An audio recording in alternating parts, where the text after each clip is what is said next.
Здравствуйте! Сегодня мы поговорим о тайне, которая может изменить все. И в конце видео мы опишем библейский взгляд на этот вопрос. Кто может стоять выше мирового правительства? Представьте себе, что вас всю жизнь учили, что самые могущественные люди на планете, вы сами знаете, это президенты, короли, миллиардеры, главы спецслужб разных государств. Но что, если это всего лишь фасад, ширма? Что, если существует уровень власти, который вообще никогда не появляется на телевидении? А что, если те, кого принято считать самыми влиятельными, богатыми людьми на планете, они сами получают указания от кого-то еще? От кого? И почему никто не может показать, открыть эту секретную власть или секретных людей, которые выше даже мирового правительства? Мировое правительство – это политическая организация, которая управляет всем человечеством, то есть всеми странами, республиками, государствами. То есть мир при этом объединен в рамках мирового государства.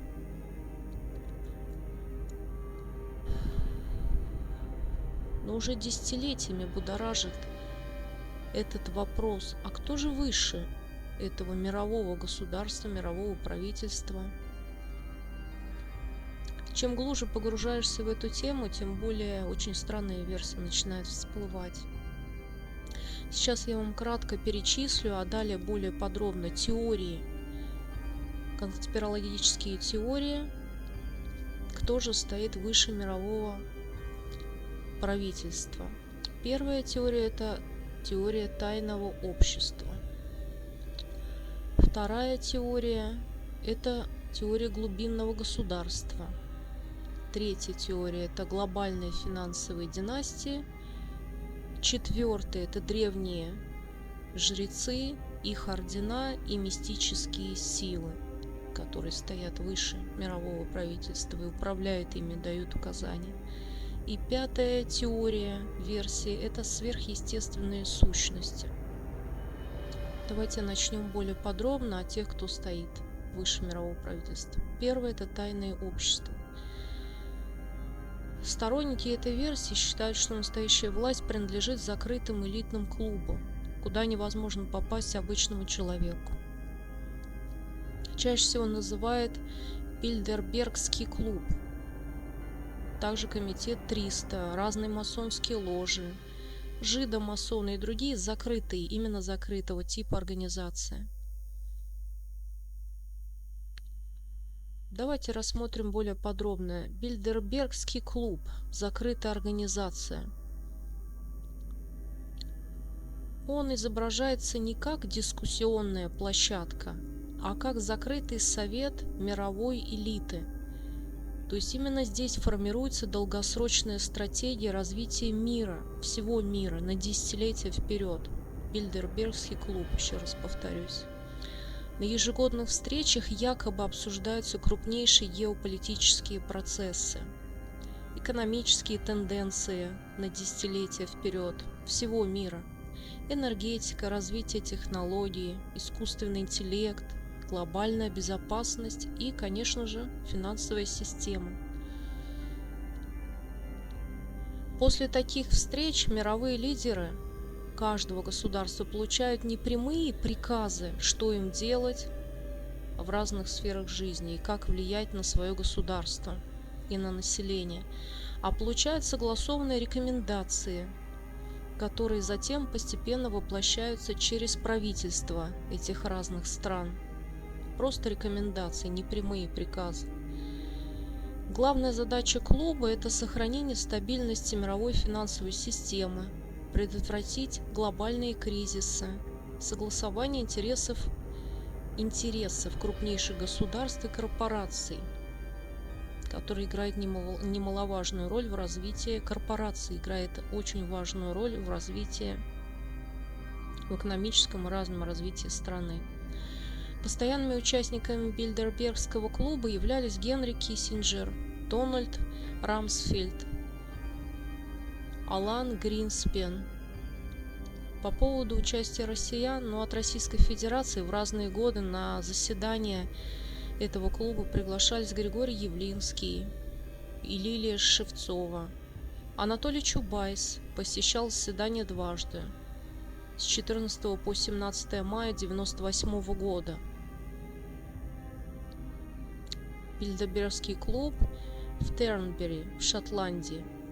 И в 2012 году Чубайс посещал. В 2011 году в работе клуба принимал участие Алексей Мордашов. Это глава ОАО «Северсталь». В 2015 году единственным россиянином, приглашенным на эту встречу, стал экономист Сергей Гурьев. С 2013 года он жил во Франции. В 2023 году в конференции приняли участие Андрей Колесников и Гарри Каспаров, оба признаны в России иностранными агентами. Еще более масштабная конспирологическая теория утверждает, что даже этот Бильдербергский клуб является лишь внешним уровнем. Выше него якобы находится загадочный комитет 300, про который некоторые из вас наверняка слышали. Комитет 300 – это предполагаемая группа сверхвлиятельных людей, которые, согласно теории, координируют глобальные процессы. Официальные президенты, министры, главы корпораций лишь исполняют решения, принятые за закрытыми дверями. То есть президенты всех стран, министры, главы корпораций только решения выполняют. То есть они исполнители, они не главные. Без журналистов происходит встреча, без публичных стенограмм, без прямых трансляций. Тайные встречи, отсутствие публичных протоколов и участие самых влиятельных политиков, бизнесменов, чрезвычайно узкий круг семей, банкиры, представители аристократии и руководители крупнейших мировых институтов становятся для сторонников таких взглядов доказательством существования скрытого центра управления. Комитет 300 не занимается текущей политикой. Он определяет стратегию развития всего человечества, всего земного шара на десятилетия вперед.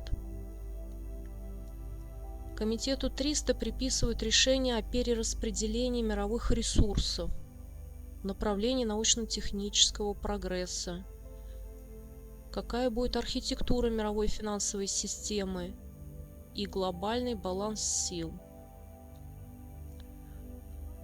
Мировые правительства якобы получают лишь часть информации от Комитета 300 и реализуют уже согласованное решение.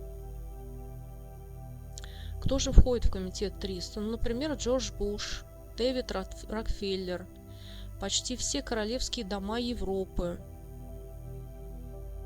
Существует скандальная книга Джона Коулмана «Комитет 300. Тайны мирового правительства». А по мнению Коулмана, либерально-демократические реформы 90-х годов в России, они являлись этапом вовлечения российского руководства в стратегию Комитета 300. Его члены якобы отдавали приказы лично Борису Ельцину. Помимо Бильдербергского клуба и Комитета 300 рассматриваются масонские ложи.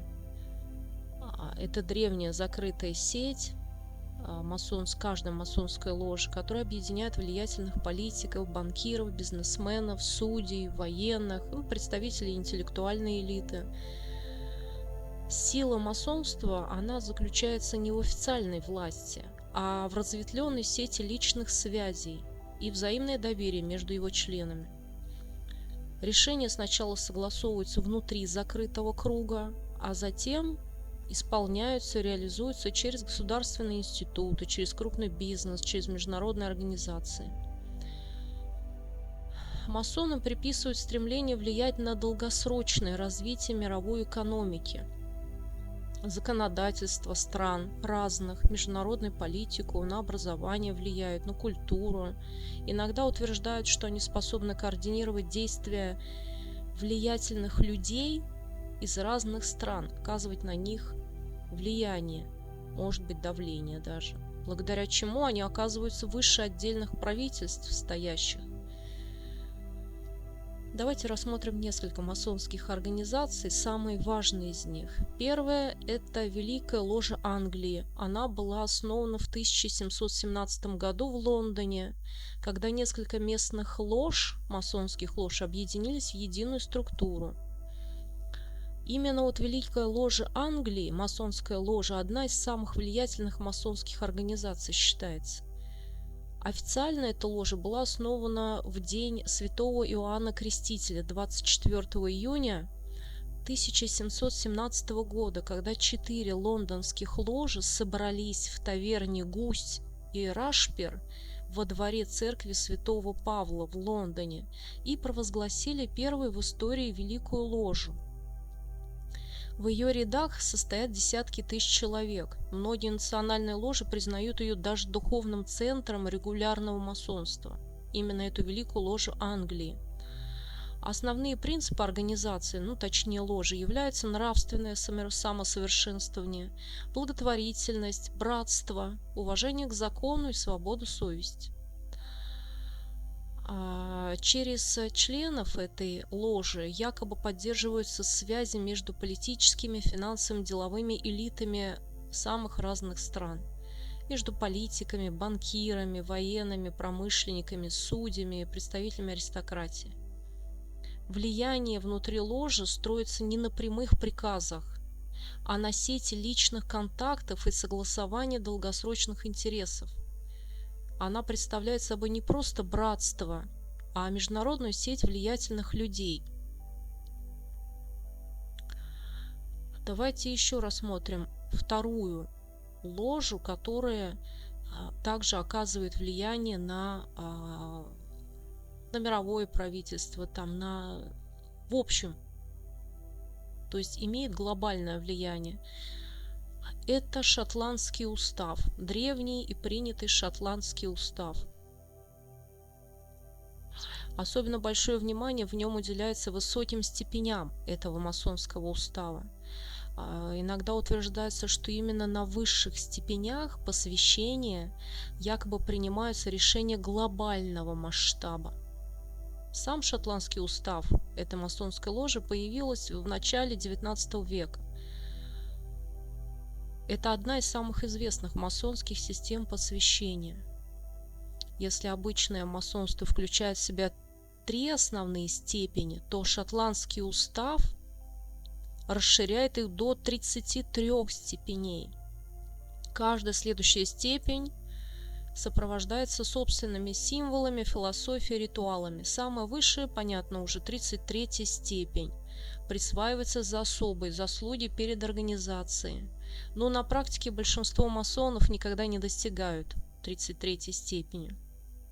Настоящий смысл высшей степени скрывается от большинства членов масонства. Согласно этой теории, лишь небольшая группа посвященных знает реальные цели этой организации Шотландского устава, масонской организации. Низшие степени масонской организации Шотландский устав якобы не имеют доступа к тайной информации.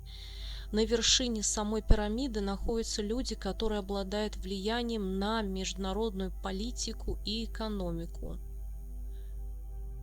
Подобная структура часто сравнивается с военной системой, очень похожа, где большинство знает только свой уровень задач. Еще одна не менее важная ложа масонская – это Великий Восток Франции. Эта организация известна своей активностью в общественной и политической жизни Франции. Из-за этого некоторые конспирологические авторы приписывают ей значительно даже более широкое международное влияние, что подтверждается фактами. Основана она в 1773 году. Великий Восток Франции. Это масонская ложа. Это очень крупная масонская организация во Франции. В отличие от английского масонства, Великий Восток придерживается более светского подхода. Он не требует обязательной веры в высшее существо и традиционно активно участвует в общественных дискуссиях о правах человека, о свободе, совести, образовании и светском государстве. На протяжении 19-20 веков многие французские политики действительно состояли в этой организации. Через Великий Восток Франции якобы распространяются идеи, которые влияют на всю европейскую политику и международные процессы. Не только Франции, всех европейских государств.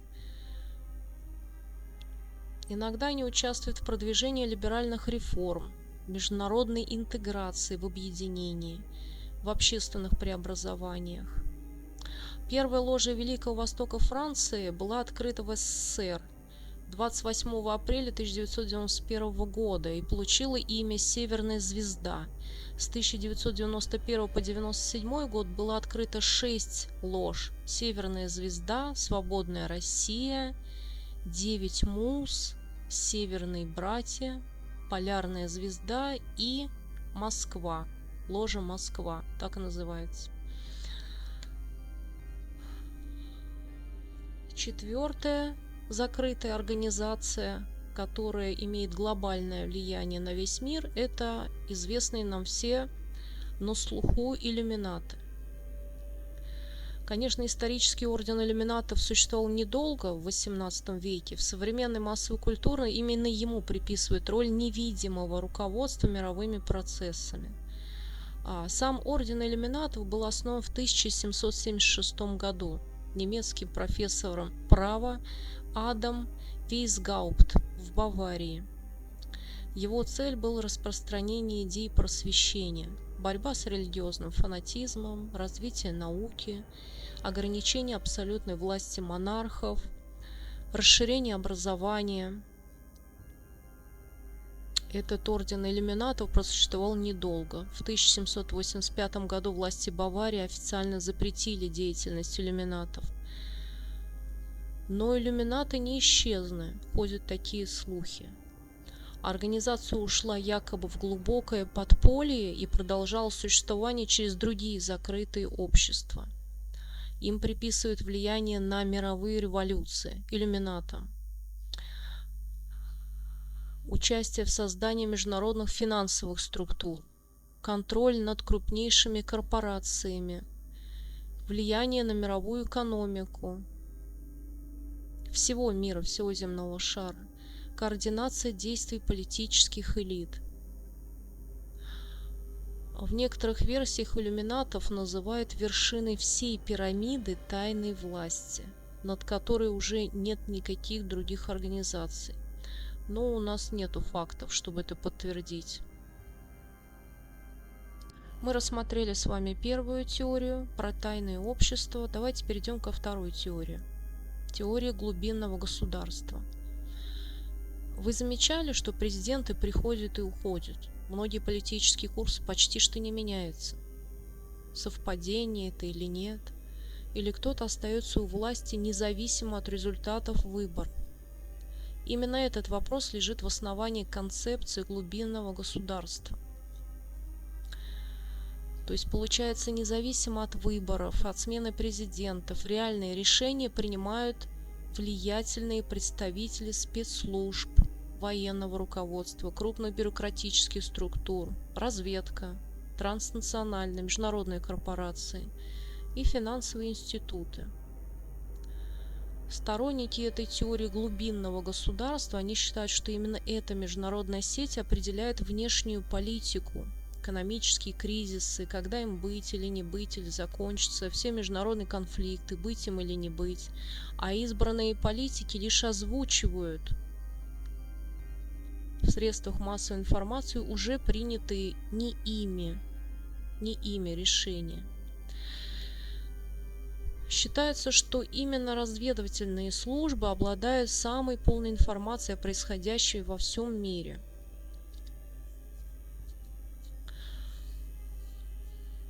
Высокопоставленные сотрудники таких организаций, как Центральное разведывательное управление, ЦРУ, Федеральное бюро расследований, ФБР, Агентство национальной безопасности.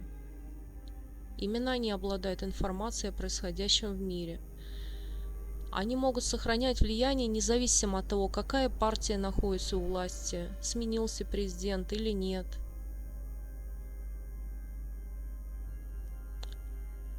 Кроме разведки, существует также высшая государственная бюрократия. То есть постоянные государственные чиновники работают десятилетиями, а президенты и министры сменяются. Сторонники этой теории считают, что именно эта преемственность позволяет бюрократическому аппарату влиять на долгосрочную государственную политику. То же самое относится к военному руководству. Предполагается, что высокопоставленные генералы и руководство военно-промышленного комплекса способны влиять на решения в сфере безопасности и обороны. В политологии действительно обсуждается влияние военных институтов на государственную политику. Но это не означает существование тайной сети управления. У нас нет на это доказательств. Однако и чиновники, то есть высшая государственная бюрократия и военное руководство, они остаются на местах. Могут и меняться, но в большинстве случаев остаются на местах, способны принимать решения в каждой в своей сфере, несмотря на смену президента. Финансовая элита. Обычно это руководители крупнейших банков, инвестиционных фондов, транснациональных компаний.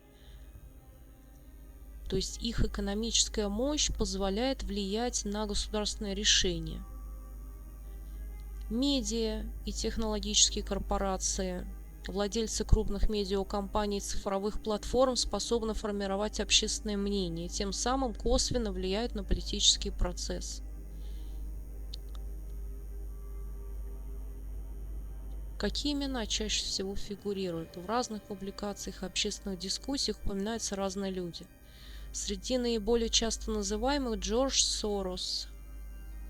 Ему нередко приписывают координацию политических процессов. Клаус Шваб. Из-за роли Всемирный экономический форум его часто упоминают в теории о глобальном управлении всем миром. Однако сам форум открыто заявляет, что является площадкой для обсуждения мировых проблем. Просто площадкой, без какого-либо влияния, а не орган принятия решений, глобальных решений. Бывшие директора американских спецслужб, высокопоставленные чиновники тоже нередко становятся объектами подобных теорий, особенно после ухода с государственной службы.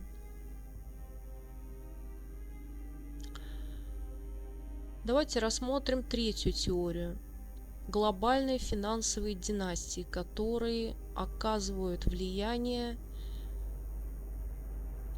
на мировое сообщество, которые даже могут стоять выше мирового правительства. Во многих расследованиях есть простое правило. Хочешь понять, кто принимает решения, следуй за деньгами. Где деньги?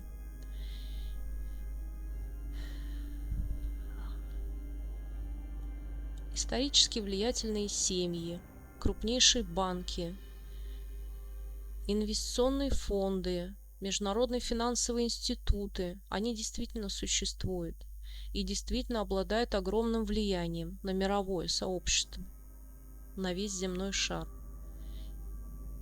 Именно здесь многие задаются вопросом, если деньги способны менять правительство, свергнуть одно правительство, поставить другое, то разве деньги не становятся настоящей властью? В подобной теории регулярно упоминаются всем нам известные семьи Ротшильдов и Рокфеллеров как символ крупного исторического капитала. Считается, что именно владельцы крупнейшего капитала способны влиять и на экономику, политику, международные организации, даже на войну, используя финансовые рычаги вместо прямой власти. Хотя крупный капитал действительно способен оказывать значительное влияние на экономику и политику. Это реально. Так и есть. Ротшильды создали одну из крупнейших банковских сетей XIX века, которая работала сразу в нескольких европейских странах.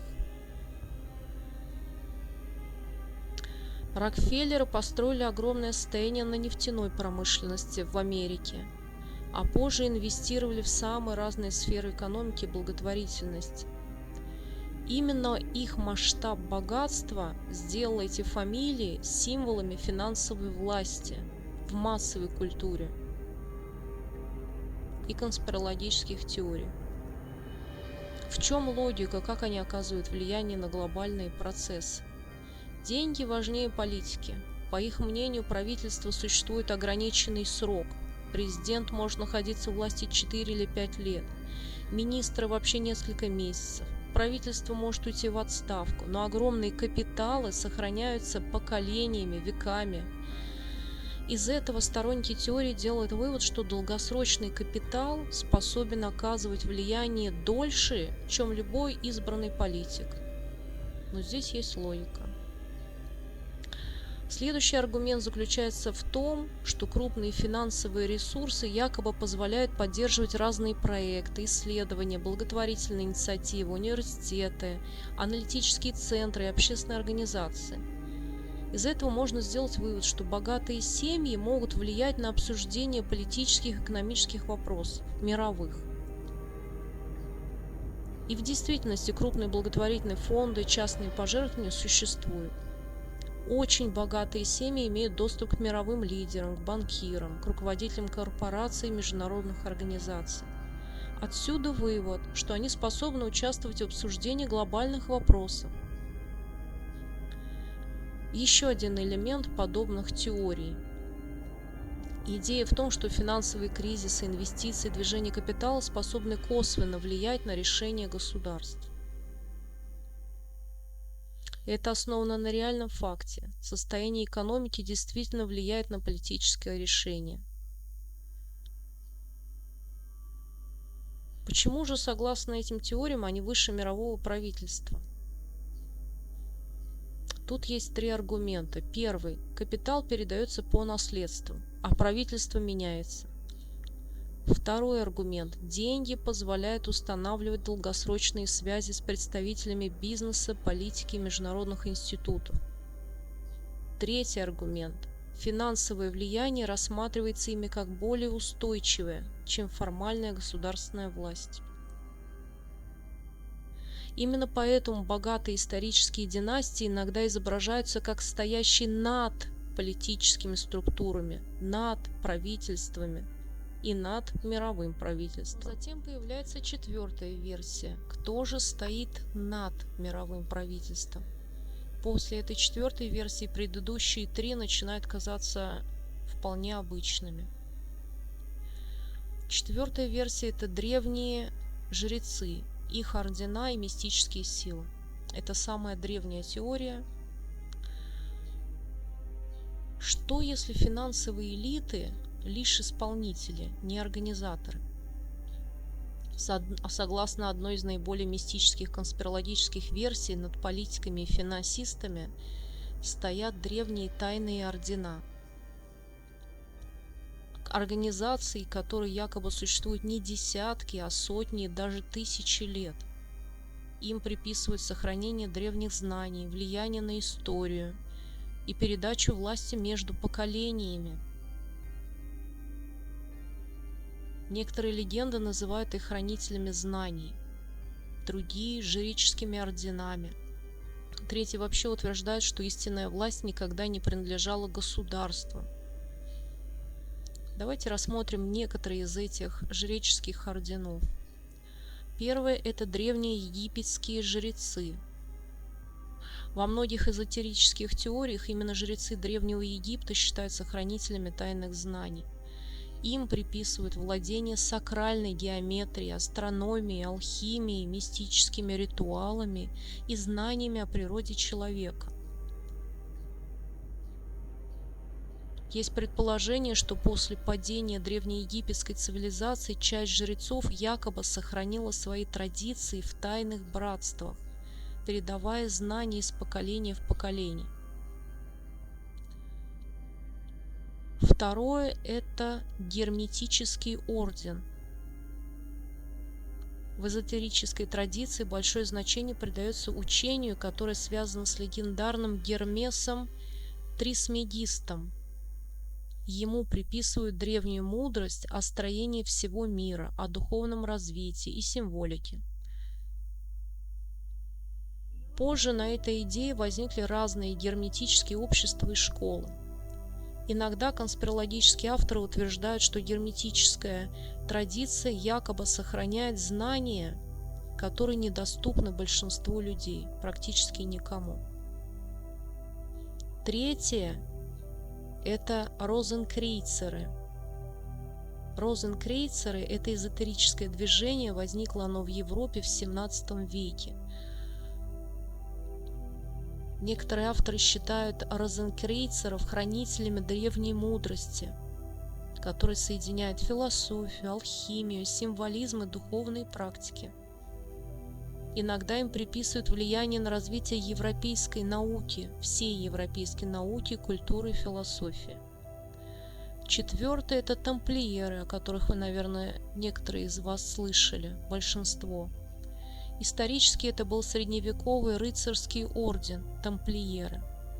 После его распуска в XIV веке возникло множество легенд о том, что часть членов тамплиеров якобы ушла в подполье. Иногда их изображают хранителями древних реликвий, секретных знаний и даже скрытого влияния на европейскую историю, на всю европейскую историю. Это так они изображаются в художественной литературе и конспирологических теориях. Далее у нас идет Белое Братство и Владыки Мудрости. В XIX-XX веках описывается идея духовных наставников человечества, всего человечества, которых называют вознесенными владыками, великим Белым Братством. Еще их называют махатмами. Им приписывают не политическое руководство, а духовное наставничество и символическое руководство развитием человечества. Само название организации «Белое Братство», оно взято из учения Блаватской и является распространенным в новых религиозных движениях. Само название «Юсмалос» представляет аббревиатуру «Ю» – Юпитер, «С» – Сатурн, «Ма» – Марс, «Л» – Луна, «О» – Орион и «С» – Сириус. В 1990 году уроженка Донецка Марина Мамонова, Цвигун, и Юрий Кривоногов, руководители Центра души Атма, и провозглашают Марину божеством, то есть матерью мира, мессией эпохи Водолея, живым богом даже, новым воплощением Христа и так далее. Марина Мамонова также заявляла, что видела Бога, и ей поручена особая миссия. Основано это движение «Белое Братство» в 90-91 годах в Киеве кандидатом технических наук Юрием Кривоноговым и Мариной Цвигун. Лидер организации Кривоногов. Он принял ритуальное имя Иоанн с вами, то есть Иоанн Святой, то есть Креститель. Цвигун, ритуальное имя его Мария Деви Христос, объявив себя одновременно живым воплощением Христа, его же матерью Девой Марией и его же невестой.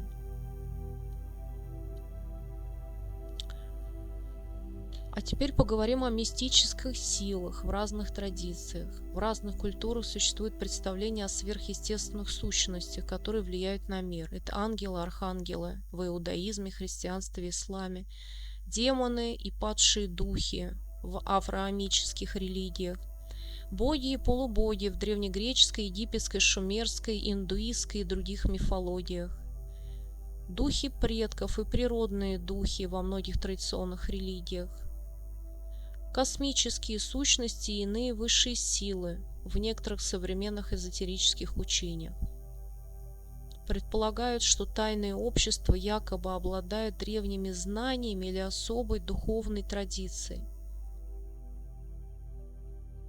То есть они могут иметь скрытое влияние на всю историю человечества. Давайте перейдем к пятой версии.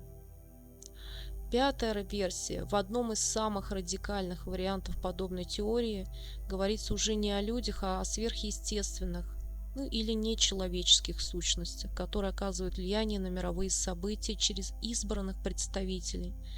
А вся история человечества – это лишь часть гораздо более масштабного процесса, который люди пока не способны понять. Это уже не политическая теория. Это область мифологии, эзотерики и мистики. Но кто же эти сверхъестественные сущности, которые стоят над всем миром, над всей землей. Первое – это архонты. Они происходят из древних гностических учений II-III веков. В гностицизме они описываются как космические силы или сущности, которые удерживают человечество в состоянии духовного неведения и привязанности к материальному миру. Иногда архонтам приписывают способность воздействовать на человеческие желания, на страхи, на стремление к власти. Иногда утверждается, что они якобы влияют на отдельных людей или общество, на целое общество. Но такие идеи относятся к сфере верований. Вторая сверхъестественная сущность – это Люцифер, всем нам известный. Обычно в христианской традиции Люцифера отождествляют, знак равно, с падшим ангелом, с сатаной. В оккультных конспирологических произведениях утверждается, что определенные тайные общества якобы получают вдохновение или знание от Люцифера. Какие тайные общества связывают с Люцифером? Иллюминаты, все те же самые известные. Чаще всего их называют организацией этих иллюминатов, которые якобы обладают тайными знаниями, недоступными большинству людей. В некоторых книгах, художественных произведениях утверждают, что высшие степени посвящения якобы связаны с символикой Люцифера, как носителя света или знания.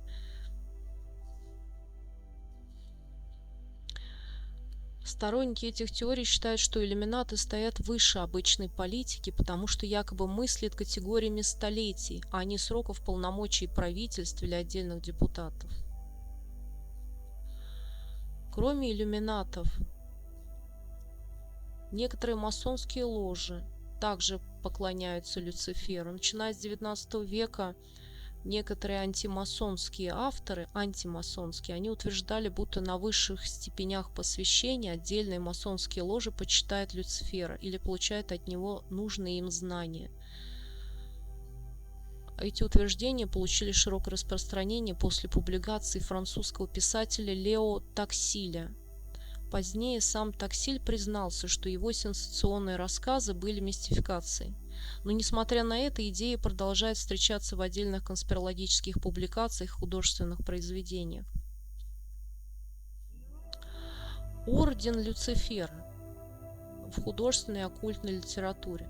В разных романах, фильмах, эзотерических текстах встречается образ вымышленного или символического ордена Люцифера, то есть тайного общества, которому приписывают поиск скрытого знания и стремление к духовному просветлению через эту же фигуру Люцифера, как символ света или бунта.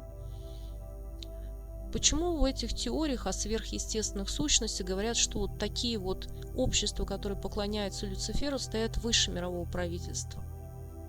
Логика строится следующим образом. Предполагается, что тайное знание ценнее, чем официальная власть. Также считается, что закрытые общества существуют дольше, чем отдельные правительства, что является уже реальным фактом. Им приписывают долгосрочное влияние на идеи и на мировоззрение, а не прямое управление государствами. В результате создается образ пирамиды власти, где на вершине находятся носители тайного знания, а политические институты изображаются как более низкий уровень. Далее, сверхъестественной сущностью, которые стоят над всеми, являются и демоны, известные всем нам. То есть духовные сущности, которые могут искушать людей или побуждать их к злу. В некоторых современных теориях предполагают, что они воздействуют на отдельных людей, особенно обладающих властью, именно демоны. Также они могут воздействовать на людей в целом, а не на конкретных современных личностей. Например, Люцифер связывается с гордыней, искушением, стремлением к власти. Асмодей ассоциируется с похотью, страстями, разрушением. Мамон символизирует жадность, культ денег и материальных благ. Вельзевул в средневековой демонологии считается одним из высших демонов. Вельзевул. Белиал. В некоторых текстах его символизируют как беззаконие, связанное с ним, беззаконие, обман и моральное разложение. Это Белиал. В некоторых религиозных традициях считается, что подобные сущности могут искушать любого человека, независимо от его положения, будь то правитель, судья, военный, богатый человек или обычный гражданин. Что касается вопроса, почему они стоят выше мирового правительства, то это уже относится к богословским представлениям, а не к политическим теориям. В некоторых религиях считают, что духовный мир первичен по отношению к земной жизни. Поэтому духовные сущности, ангелы, демоны и тому подобное, они находятся на ином уровне бытия, чем любые человеческие государства, созданные простыми людьми. Кто же идет после демонов Люцифера? Дальше идут владыки кармы и вознесенные владыки, тоже сверхъестественные сущности, которые стоят над всеми, над мировым правительством в том числе. Они не управляют политикой, владыки кармы, вознесенные владыки. Они символически направляют духовное развитие всего человечества. Это часть религиозной эзотерической традиции. Вознесенные владыки – это души людей, которые завершили цикл земных воплощений, уже достигли духовного совершенства и перешли на более высокие уровни существования. Их роль – это духовные наставники человечества. Считается, что они помогают людям не через прямое вмешательство, а через вдохновение, через внутреннее озарение, через духовное руководство. Кто же из этих вознесенных владык? Назовем самые более известные имена. Сен-Жермен считается одним из самых известных вознесенных владык. Его связывают с идеями свободы, преобразования, с духовной алхимией и так называемого фиолетового пламени. А фиолетовое пламя – это символ очищения, внутреннего изменения. Кто у нас дальше идет? Эль-Мория. Ему приписывают качество воли, лидерства, ответственности, защиты. Это вознесенный владыка Эль-Мория. Он считается наставником тех, кто занимается общественным служением или управлением. Следующий у нас Кутхуми. Описывается как учитель мудрости, образования, философии и духовного знания. Ему приписывают передачу эзотерических учений отдельным ученикам. Следующий Джвалкхул. В эзотерике известен как тибетец. Ему приписывают передачу большого объема духовных текстов и знаний о развитии сознания. Также всем известный нам Иисус, Христос. Его рассматривают как одного из вознесенных владык. Но это уже отличается от традиционного христианского богословия и является частью эзотерических интерпретаций, объяснений. Будда, известный нам всем, его тоже относят к вознесенным владыкам, связывают его с просветлением, состраданием и духовной мудростью. Это вознесенные владыки. А кто же такие владыки кармы тогда? А владыки кармы – это духовные сущности или совет, который символически связан с законом причины и следствия.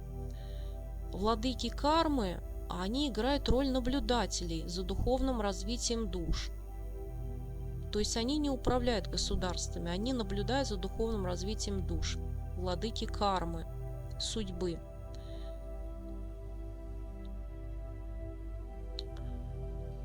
Среди имен, которые иногда встречаются в эзотерической литературе, к владыкам кармы относятся Гуань-инь, Куань-инь. Это символ милосердия и сострадания. Порция – это образ справедливости и равновесия. Паллада Афина как символ мудрости, олицетворяет символ мудрости. Великий божественный направитель. Фигура связана с идеей духовного руководства.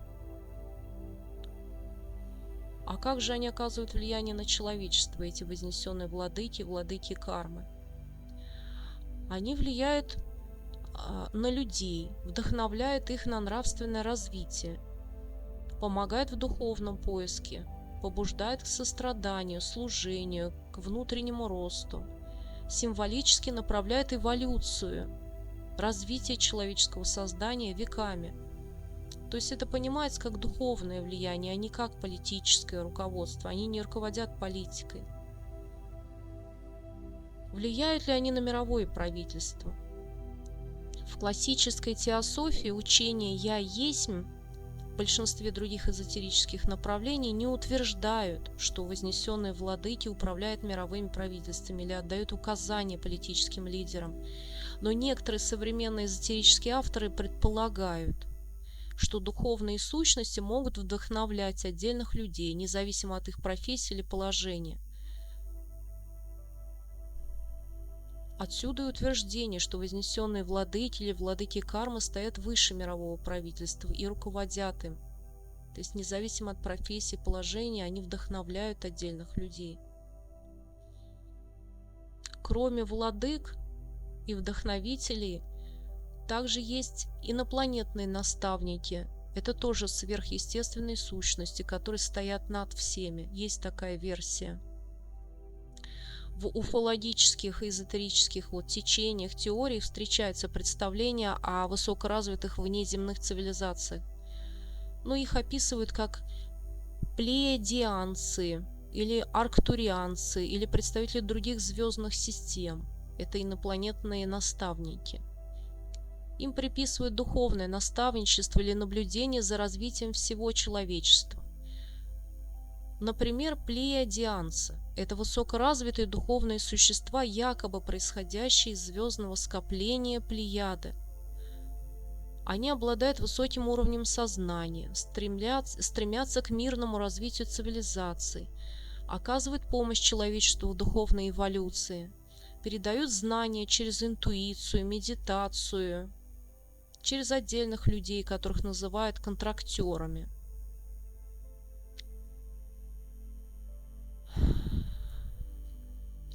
Плеядианцы не управляют правительством напрямую. Предполагается, что они могут вдохновлять отдельных людей, духовных учителей, ученых, общественных деятелей или политиков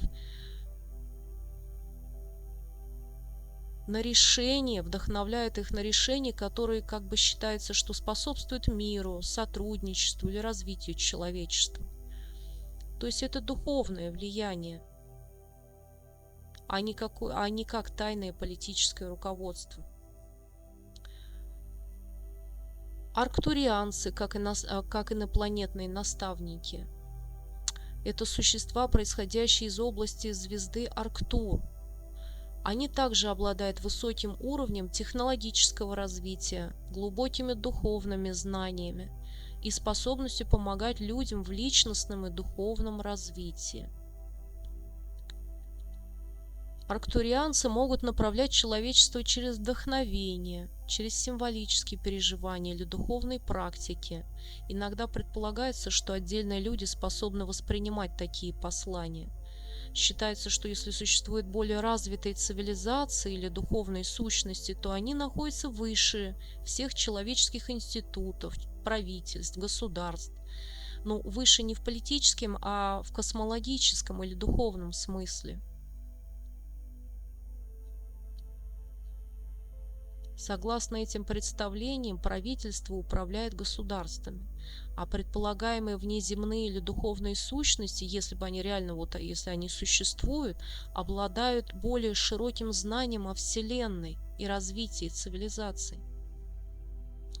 Помимо инопланетных наставников, у нас есть еще и древние боги. А какое влияние они оказывают на мировое правительство? Почему они выше мирового правительства, древние боги? Например, в некоторых современных мистических теориях древние божества из шумерской, египетской, греческой и других мифологий понимаются не как символические персонажи, а как реальные сверхъестественные сущности. Это древние боги. Какие это боги? Например, бог Ану. В шумерской мифологии Ану – это верховный бог неба и отец многих других богов. Он символизирует высший космический порядок и источник власти над другими божествами. Бог Энки. В шумерской и вавилонской традиции Энки – это бог мудрости, воды, ремесла и знаний. Его иногда представляют как хранителя тайных знаний, однако такие идеи не относятся к исторической науке. Бог Энлиль. В В шумерской мифологии Энлиль – это бог воздуха, ветра и царской власти. Он символизирует закон, порядок и власть. Бог Тот. В древнеегипетской мифологии Тот – это бог мудрости, письма, науки и магии. В герметической традиции его считают покровителем тайного знания и эзотерической мудрости. Бог Осирис – один из главных богов Древнего Египта, связанный с загробным миром, с возрождением и судом над душами, над умершими душами. Бога Осириса часто символизируют как духовные преображения. Бог Исида – это богиня магии, материнства и защиты. В оккультной литературе 19-20 веков образ Исиды иногда используют как символ скрытого знания и посвящения. Бог Один в скандинавской мифологии – это верховный бог, связанный с мудростью, знанием, войной и поэзией. Согласно мифам, он пожертвовал глазом ради знания, своим глазом ради знания, поэтому в эзотерических интерпретациях его образ Бог Один нередко связывают с поиском скрытой истины. Почему в некоторых эзотерических теориях их считают выше человеческой власти? В подобных учениях древние боги рассматриваются как существа, которые принадлежат к сверхъестественному или мифологическому уровню реальности, поэтому их считают выше любых человеческих институтов. Они являются космическими или духовными силами.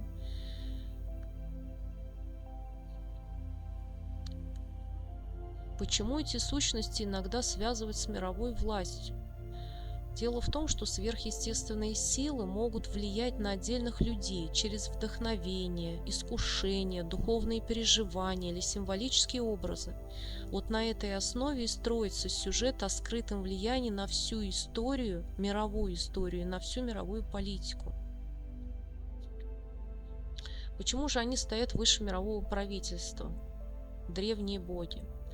Во-первых, правительства сменяются каждые несколько лет, как мы уже говорили с вами. Тогда как закрытые организации, ордена, масонские ложи, сверхъестественные мистические силы и прочие и древние боги существуют десятилетиями или столетиями, веками. Во-вторых, политические лидеры ограничены законами, общественным мнением, выборами, а все эти предполагаемые тайные сети действуют вне публичного контроля. В-третьих, благодаря международным связям подобные организации или все эти сверхъестественные силы, они могут влиять на представителей разных стран, а значит не зависит от границ отдельных государств.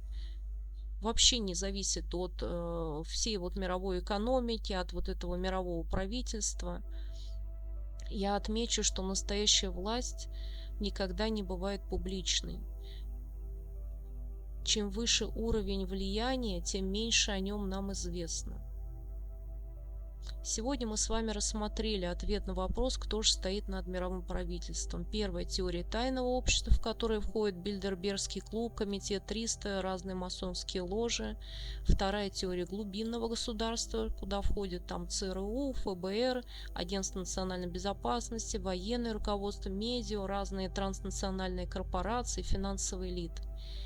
Третья теория – это глобальная финансовая династия. Мы поговорили о семьях Ротшильдов, Рокфеллеров как символах крупного исторического капитала. Четвертая теория – это древние жреческие жрецы и их ордена и мистические силы. И это египетские жрецы, Белое братство, владыки мудрости, Герметический орден, тамплиеры, розенкрейцеры, мистические силы То есть мистические силы, мы уже говорили с вами, это демоны, падшие духи, боги, ангелы, архангелы, духи предков, природные духи, космические сущности и наивысшие силы. И пятая теория – это сверхъестественные сущности, архонты, Люцифер, демоны, древние боги, владыки кармы, вознесенные владыки, инопланетяне. И напоследок рассмотрим библейский взгляд на этот сложный вопрос – кто стоит выше мирового правительства. Согласно Библии, какую бы власть ни имели люди, государства или мировые империи, над ними находится Господь Бог, конечно. Конечно, Бог – это высшая власть. В книге пророка Даниила говорится, что Бог низлагает царей и поставляет царей. В книге притчи сказано: «Сердце царя в руке Господа, куда захочет, он направляет его». То есть окончательная власть принадлежит Богу. Земные правители не обладают абсолютной властью. В послании к римлянам апостол Павел пишет: «Нет власти не от Бога, существующие же власти от Бога установлены». То есть это понимается как утверждение, что любая человеческая власть существует в пределах Божьего допущения. Он допустил их к власти, а не как независимый абсолют.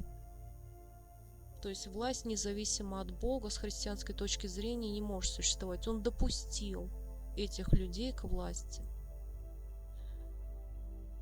Но есть и духовное противостояние. В послании к Ефесянам сказано: «Наша брань не против крови и плоти, но против начальств, против властей, против мироправителей тьмы века сего, против духов злобы поднебесной».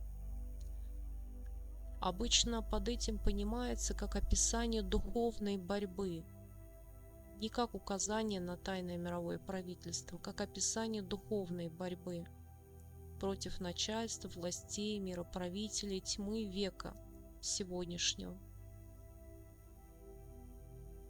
Сатана же назван князем мира. В Евангелии от Иоанна Иисус трижды говорит о князе мира сего. В традиционном христианском толковании князь мира сего – это сатана. Он духовный противник Господа Бога. Во втором послании к Коринфянам Павел использует выражение: «Бог века сего ослепил умы неверующих».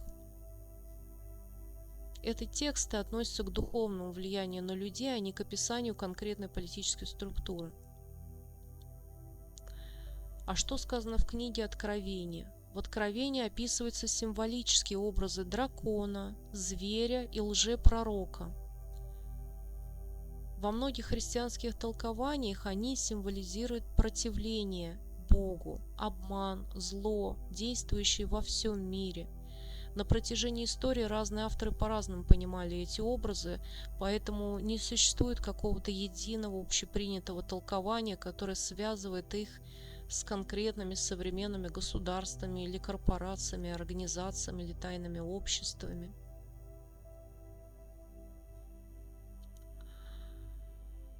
В чем же состоит главная идея Библии? Библейское повествование не говорит о том, что миром тайно управляют закрытые общества или финансовые династии. Библия об этом не говорит. Основная мысль заключается в другом.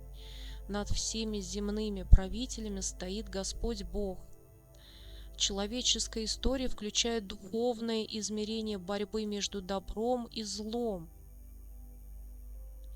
Никакая земная власть не является абсолютной или вечной. Окончательный суд и окончательная власть принадлежат Господу Богу. Именно поэтому в библейской картине мира вопрос, кто стоит выше мирового правительства, получает ответ не в политической, а в духовной плоскости. Выше любой человеческой власти у нас находится Господь Бог. Мира вам и добра, мои дорогие. Благодарю вас. Подписывайтесь на наш канал, если вам было интересно.